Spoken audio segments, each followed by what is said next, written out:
Assalomu alaykum, qadrli talabalar. Bugun biz bolalarda buyraklarning morfologik va funksional xususiyatlari va siydik hosil bo'lish jarayoni haqida bugungi taqdimotimizni boshlaymiz. Har safar taqdimot boshida o'rganganimizdek, embrional rivojlanish haqida gaplashamiz. Buyrakning embrional rivojlanishi homiladorlikning 3-haftasida oraliq mezodermadan boshlanadi. Rivojlanayotgan homila buyragi homiladorlikning 9-12 haftalarida siydik ishlab chiqara boshlaydi va bu siydik amniyoz yo'qlikka ajraladi. Buyraklar kraniokaudal yo'nalishda rivojlanadi. Odatda rivojlanish 3 bosqichdan o'tadi: pronefroz, mezonefroz va metanefroz. Va yakuniy buyraklar aynan metanefroz bosqichida rivojlanadi. Doimiy buyrakning rivojlanishi siydik naylari kurtagining metanefrik plastema ichiga kiritish bilan boshlanadi. Ikki tomonlama induktiv o'zaro ta'sir jarayonida plastema siydik naylari kurtagini shoxlanishiga olib keladi. Mana bu yerda siydik naylar rudimentining kranial uchi metanefrik plastemaning induktiv ta'siri tufayli ko'p marotaba shoxlanyapti. Mana bu yerda ko'ryapsiz, shoxlanyapti. Natijada katta va kichik kosachalar hosil bo'lyapti. Keyinchalik shoxlanishlar taxminan homiladorlikning 32-haftasigacha rivojlanib, shu jarayonda naychalarning diametri tobora kichrayib boradi va yakunda metanefrik plastemaning periferiyasida 1-3 millionta yig'uvchi naycha hosil bo'ladi.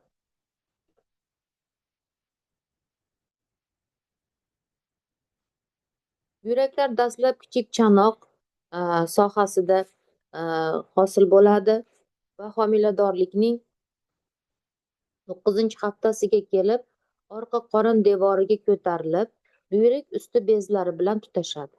Qorin bo'shlig'iga ko'tarilish jarayonida ular aylanadi va to'liq rivojlanganda umurtqa pog'onasining ikki tomoniga T12 va L3 darajalar oralig'ida joylashadi. Chap buyrak odatda o'ng buyrakka nisbatan biroz yuqoriroq, o'ng buyrak esa jigar o'ng bo'lagining joylashuvi sababidan biroz pastroqda joylashadi. Buyrak usti bezlari har bir buyrakning ustida joylashadi. Buyrakdagi embriofitopatiyalar, ya'ni mana shu yuqoridagi embrional holatni noto'g'ri shakllanishi, embriondagi buyrak shakllanishidagi patologiyalar tufayli turli xil embriofitopatiyalar rivojlanadi. Bunda taqasimon buyraklar ko'tarilish jarayonida buyraklarni bir-biri bilan qo'shilib ketishi, chanoq buyragi, buyrakni yuqoriga ko'tarilmay chanoqda qolib ketishi, buyrakni noto'g'ri aylanishi, malrotatsiya, buyrak atreziyasining qo'shimcha shoxlari. Mana bularda bir qismini siz bilan gaplashamiz. Mana buyrak ageneziyasi. Bitta buyrak umuman yo'q. Bola bitta buyrakda. Bitta buyrakda naychasi bilan birga yo'q. Mana bu rasmda esa buyrak aplaziyasi. Bu yerda bittasi siydik yo'lni bir qismi mavjud, lekin buyrak yo'q. Keyingisida buyrak bor. Bu siydik aplaziyasi. Yuqoridagi siydik ageneziyasi edi. Artrogripoz buyraklarning ageneziyasi yoki aplaziyasi natijasida oligogidroamnion tufayli deformatsiyalangan bo'g'imlar, mana bo'g'imlari va mana shu bolani albatta buyragida muammo bo'ladi. Bular bo'g'imlari mana deformatsiyalangan. Potter sindromi ikki tomonlama buyrak aplaziyasi yoki ageneziyasi tufayli 24 soat oraliq vaqt davomida bosh siydik tufagi bilan siydikni ishlab chiqish sifatida namoyon bo'ladi. Siydik ushlanib qoladi, siydik chiqmaydi, nuqson hayot bilan mos kelmaydi. Buyrak to'qimasi va siydik yo'llarining lokalizatsiyasi anomaliyalari. Mana bu S-simon buyrak ko'ryapsiz. Mana L-simon buyrak. Mana bunisi esa I-simon buyrak hisoblanadi. Bir-biriga qo'shilib ketgan ikkala buyrak.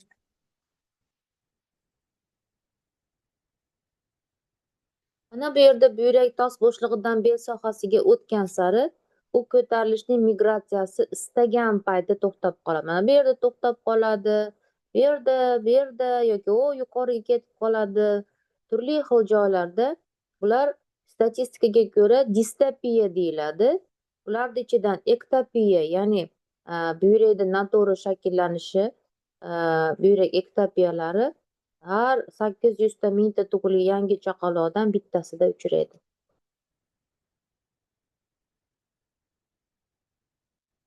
Buyrak embriogenezi, embrion va homila tuzilmalarining normal rivojlanishining buzilishi, ularning mavjudligining kechikishi va to'qimalarning o'zgarishi va nomutanosiblig'i deyiladi. Buyraklarda yorug'lik elektron mikroskopiya yordamida tekshirishda quyidagilar aniqlanadi. Bu yerda ibtidoiy embrion naychalari, yetilmagan turdagi buyrak korpuskulalari, normal to'qimalar almashtiradigan metaplazmik tog'ay o'choqlari va sistik shakllanishlar. Mana buyrakda kistalarni paydo bo'lishini ko'ryapsiz. Polikistoz, mana A'da polikistoz, buyrakda to'xtama kistalar bo'ladi. Ko'p kistali, mana bu yerda ko'p kistali nimalar rivojlangan. Yolg'iz kista, mana bu yerda ko'p lokulyar kista, gubkasimon buyrak, buyrakning yuqori qutubliligi, mana bu yerda qutublanishi bo'lyapti. Polikistozda mana bu majmualar ko'ryapsiz, polikistozda buyrakda ko'rinishi tashqaridan bu katta shakldagi kistalar, mana aylanasiga kista bilan o'ralgan. Ular notekis, eng katta kistalar strelka bilan ko'rsatilgan. Buyrak normada qanday tuzilgan? Buyrakning asosiy strukturaviy funksional birligi nefron hisoblanadi. Har bir buyrakda 200 mingdan 2 milliontagacha nefron bo'ladi. Homiladorlikning 34-36 haftalaridan keyin va bachadondan tashqari hayot davomida yangi nefronlar hosil bo'lmaydi. Har bir nefron boshlang'ich filtrlovchi qism, buyrak tanachasi, renal korpuskula va qayta so'rilish hamda sekretsiyaga ixtisoslashgan naychadan, buyrak naychalaridan iborat. Buyrak tanachasi ikki qismdan iborat: glomerula, kapillyar chigali va Baumen kapsulasi. Modda almashinuvi chiqindilarni chiqarish buyrakning funksiyalaridan eng kattasi hisoblanadi. Keyingisi organizmdagi suyuqlik hajmi tarkibini boshqarish, endokrin metabolik funksional, renin, prostaglandin, eritropoetin ishlab chiqaradi, D vitamin almashinuvida qatnashadi. Buyraklarning massasi. Hayotning dastlabki 5-yilida buyrak massasining ortishi hujayra giperplaziyasi, keyinchalik esa hujayra gipertrofiyasi, ya'ni hujayra o'lchamining kattalashi hisobiga sodir bo'ladi. Tug'ilish vaqtida buyrak massasi 12 gramm bo'lsa, 5-6 oyligida 2 barobar, birinchi yil oxirida 3 barobar ortadi. Keyinchalik og'irlik sekinroq oshadi, biroq jinsiy yetilish davrida yana jadal o'sadi. Bu davrga kelib buyrak massasi taxminan 10 barobar oshadi. 7 yoshda buyrak yuzasining har yili o'sishi o'rtacha 1 sm, 7-15 yoshda 1,5 sm tashkil qiladi. 7-8 yoshgacha buyraklar nisbatan past joylashadi, chunki ular kattaroq bo'lib, bek umurtqa bo'limi nisbatan qisqa bo'ladi. Nefron tuzilishi haqida gaplashamiz. Nefron 3 xil bo'ladi. Yuzda nefronlar taxminan 20% kichik va kam yetilgan, genli ilgaklari qisqa, konsentratsiya funksiyasi ishtiroki kam. 5 yoshgacha nefronlar sonining ortishi ana shu qatlam hisobiga bo'ladi. O'rta kortikal nefronlar taxminan 60%, medullaga yaqin nefronlar 10-15%. Erta yoshdagi bolalarda aynan shu nefronlar natriy yo'llarini qayta so'rilishda yetakchi rol o'ynaydi. Shu bilan birga adrenaline-angiotensin tizimi mexanizmlari hayotning dastlabki 2-yilda nisbatan yetilmagan bo'lib qoladi. Reabsorpsiv sekretsiya nefronning naycha tizimida sodir bo'ladi. U 3 qismdan iborat: proksimal naycha, ingichka segment, genli ilgagi qismi yoki distal naycha. Mana bu yerda o'sha buyrakda podotsitlari ko'rsatilgan. Buyrakni Shumlyanskiy Baumen kapsulasi. Mana Malpighi kaptokchasi. Glomerulyar filtr quyidagi qismlardan iborat: endoteliy, bazal membrana, podotsitlar, Shumlyanskiy Baumen kapsulasi. Yuxta-glomerulyar kompleks. Glomerulonefritda arterial gipertenziya shakllanishini mana shu yuxta-glomerulyar kompleksning patologiyasi bilan izohlash mumkin. Hayotning birinchi yilida bolalarda buyrak kaptokchasi kapsulasining anatomik nomukammalligi naychilar apparatining xususiyatlari bilan to'ldiriladi. Yangi tug'ilganlarda naychilar ancha qisqa, ularning bo'shlig'i esa kattalarnikiga nisbatan 2 barobar tor. Bu genli hovuzlog'iga ham taalluqli. Natijada yangi tug'ilganlar va 1 yoshgacha bo'lgan bolalar naychilar orqali bilamchilikning qayta so'rilishi ancha kamayadi. Buyrak jomlari nisbatan yaxshi rivojlangan, biroq mushak va elastik to'qima sust rivojlangan. Buyrak limfa tomirlari ichak limfa tomirlari bilan yaqin bo'lganligi uchun bu ichakdan buyrakka infeksiya oson o'tishi va pielonefrit rivojlanishini qisman osonlashtiradi. Mana bu yerda ko'ryapsiz, yig'uvchi kanal, distal kanal, mana bu koptokcha, Malpighi tanasi, proksimal kanallar, genli qovuzg'og'i, bu pastga tushuvchi qism va yuqoriga ko'tariluvchi qism. Endi nimalar so'riladi? Qarang. Glyukoza, gidrokarbonat, natriy, kaliy, magniy, kalsiy, fosfat, sulfat, aminokislotalar, vitaminlar, oqsil, mochevina, xlor, natriy, suv yana qaytadan qonga so'riladi. Va mana bu yerda mochevina nima qilyapti? Suv bu yoqqa chiqyapti, mochevina siydik yo'llar orqali tashqariga chiqyapti. Bu yerda yana natriy, kaliy balansi bu yerda hosil bo'lyapti. Mana bu yerda kalsiy yana qaytadan nima qilyapti? So'rilyapti. Siydik tufayli qanday bo'ladi? Bu elastik mushak to'qimalari yetarlicha rivojlanmaydi bolalarda. Shilliq qavati esa yaxshi rivojlanadi. Siydik tufayli kattalarga nisbatan yuqoriroq joylashgan, shuning uchun uni paypaslash mumkin. Hayotning birinchi yilida siydik naylarning teshigi qovuzloq birikmasining yuqori chetida, yil oxiriga kelib pastki chetiga joylashadi.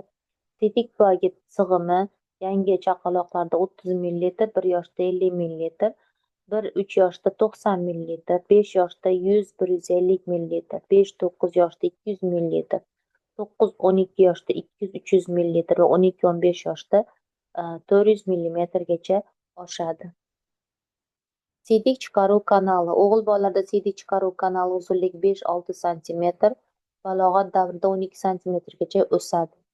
Morfologik jihatdan elastik va biriktiruvchi to'qima sust rivojlangan. Qizlarda uretra qisqaroq, 1-2 sm va diametri kengroq. Bu kateterizatsiya va sistoskopiyada katta amaliy ahamiyatga ega. Siydik hosil bo'lishi. Demak, bu yerda moddalar almashinuvi yakuniy mahsulotlarni chiqaradi. Ichki muhit barqarorligini saqlaydi. Siydik hosil bo'lishning jarayonlari 3ta bo'ladi. Glomerular filtratsiya, naychaviy reabsorpsiya va naychaviy sekretsiya. Clearance nima? Clearance bu 1 daqiqada ma'lum moddaning butunlay tozalanadigan plazma hajmidir. Inulin va endogen kreatinin clearance orqali glomerulyar filtratsiyani o'rganish 1 yoshgacha bo'lgan bolalarda filtratsiya funksiyasi kattalarga nisbatan sezilarli past ekanini ko'rsatadi. Eng past clearance ko'rsatkichlar yangi tug'ilganlarda kuzatiladi. Filtratsiya sekin ortib boradi va 3-5 yoshdan keyin 90-130 ml/minut oralig'ida bo'ladi. Bu sutkada taxminan 180 litrga teng bo'lib, 2-3 yoshda kattalar darajasiga yetadi. Reabsorpsiya va sekretsiya. Reabsorpsiya faol aktiv jarayon bo'lib, ularning natijasida ayrim moddalar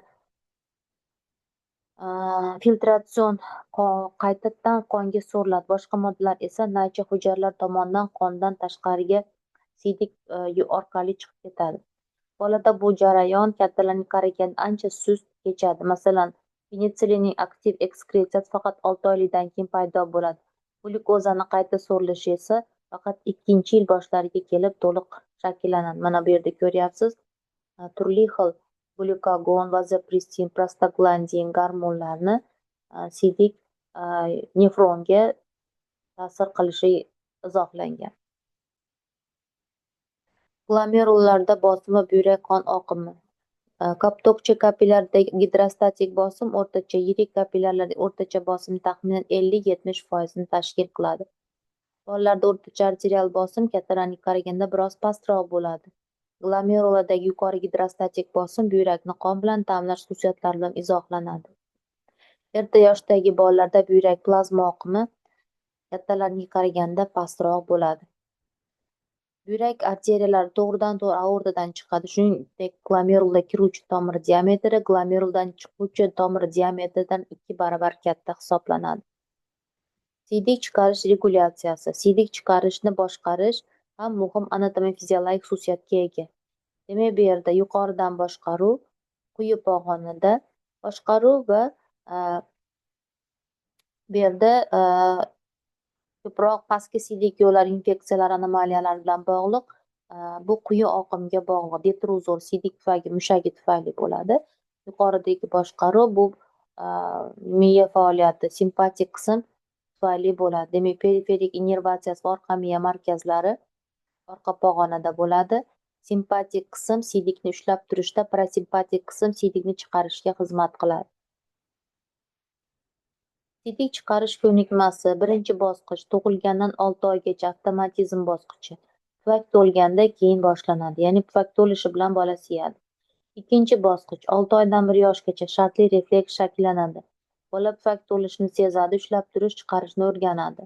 Uchinchi bosqich 8-18 oy. Bola siydik chiqarishni qisman boshqaradi, lekin o'zini to'liq eplay olmaydi. To'rtinchi bosqich 18-36 oy.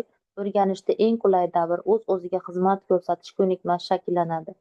Beshinchi bosqich kunduzi to'liq boshqaruv, uyquda to'liq emas. Bu 4,5 yoshgacha davom etadi. Oltinchi bosqich 4,5 yoshdan katta. Tungi enurezning to'xtashi ba'zan haftada yoki oyda bir marta epizodlar bo'lishi mumkin. Siydik kislota infarkti. Vaziyatli masala.